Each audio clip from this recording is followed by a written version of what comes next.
have here a 4-pound pork butt, and we're going to cut it into very thin slices. Now, early on in our testing, we tried to cheat it a little bit and make them a little thicker, but that doesn't work. You really need the thin slices so that the fat can melt.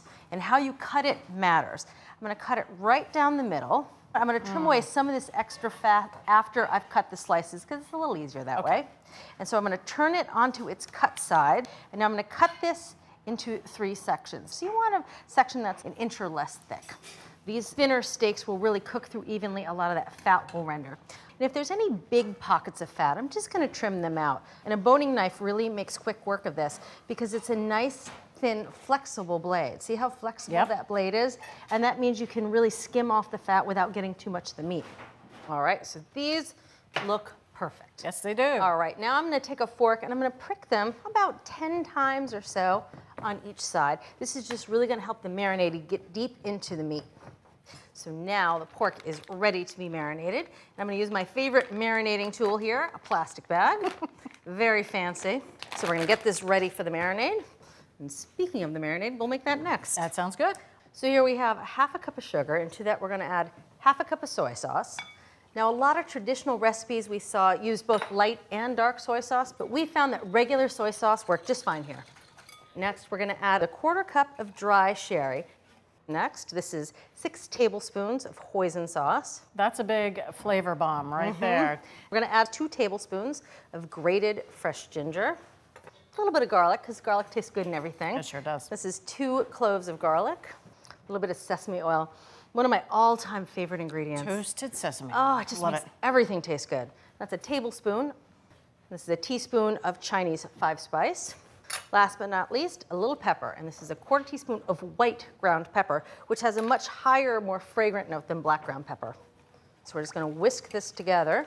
And before I marry this with the pork, I'm going to reserve 1/2 cup of that marinade because we're going to make a glaze to baste with the pork just before serving. And to make the glaze, it takes about 5 minutes on the stovetop. Now we're going to add a little honey. This is 1/3 cup of honey, which of course helps the glaze stick to the meat and adds its own flavor and sweetness. Last but not least, 1/4 cup of ketchup. You know how I feel about ketchup. You love ketchup. I love ketchup. Yeah. It's sweet, it's sour, it's salty. And it adds a really nice sort of fruity flavor to this. We're going to bring this to a simmer and let it cook on medium heat for about 5 minutes till it's nice and thickened, and it measures about 1 cup. And I'm leaving you in charge. Excellent. All right, meanwhile, I'm going to take the rest of this marinade and I'm going to pour it over all this pork in the bag. I'm going to make sure I get all of it out of the bowl.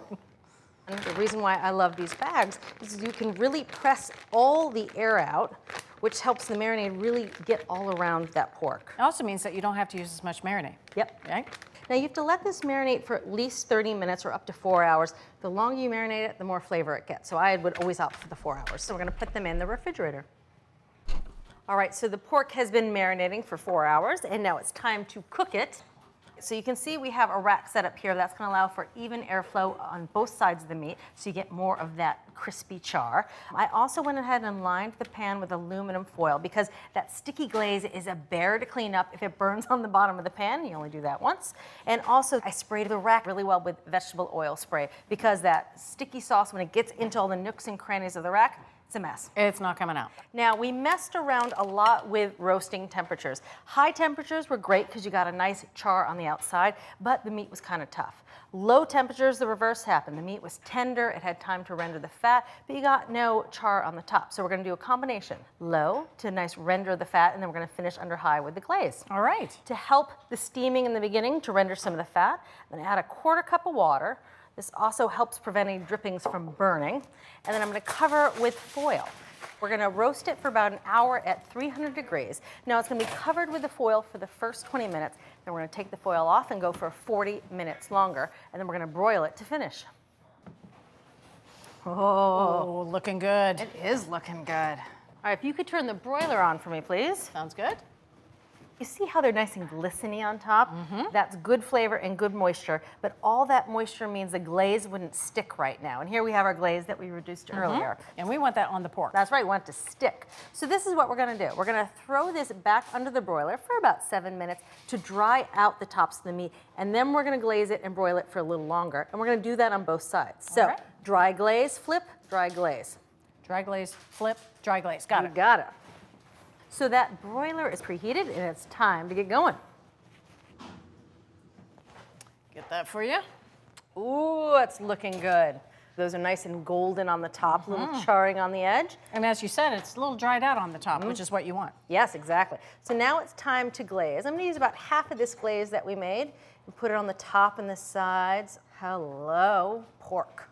This now goes back under the broiler for about 5 minutes or so until that glaze is nice and caramelized. Oh, wow. Oh, hello. Gorgeous. I mean, look at it. It's just still bubbling on the top. We broiled it and glazed it on both sides so that on the top and the bottom, it looks this gorgeous. Gorgeous. Right, but all this bubbling means it's very hot. So we gotta let them cool down and rest for at least 10 minutes before we slice in. All right, so this has rested for at least 10 minutes. At least. Felt a lot Now- longer than that. I know. Now I'm gonna slice it into nice Aw. thin bits. Oh, and it's so juicy again because it's pork shoulder, which just retains its juice so nicely. Oh, look how juicy that Aw. is. Let me give you some choice pieces right from the middle here. Oh, you know what? I'm gonna give you the end piece because that's the super glazy Yay. bit. I give myself the other end part. Of course, we're serving this over sticky white rice because that's traditional. Yep, it's also the perfect foil for all those big flavors. And all those pork juices baste the rice. The rice at the end is pretty good. I'm gonna go right in for that end piece because it doesn't get much better than that. Almost like bacon, but with a totally different flavor profile. And that flavor profile is awesome. This is a keeper. It is a keeper. You're a keeper. Thanks. For a foolproof chassis at home, cut pork butt into strips and marinate the meat in a sweet and salty mixture. Cook the pork on a rack over water, then broil and glaze to build a crust. Cut into thin strips and serve with rice. So from our test kitchen to your kitchen, a Chinatown-worthy Chinese barbecue pork. Most excellent. Thanks for watching America's Test Kitchen. What'd you think? Well, leave a comment and let us know which recipes you're excited to make, or you can just say hello. You can find links to today's recipes and reviews in the video description. And don't forget to subscribe to our channel. See you later. I'll see you later.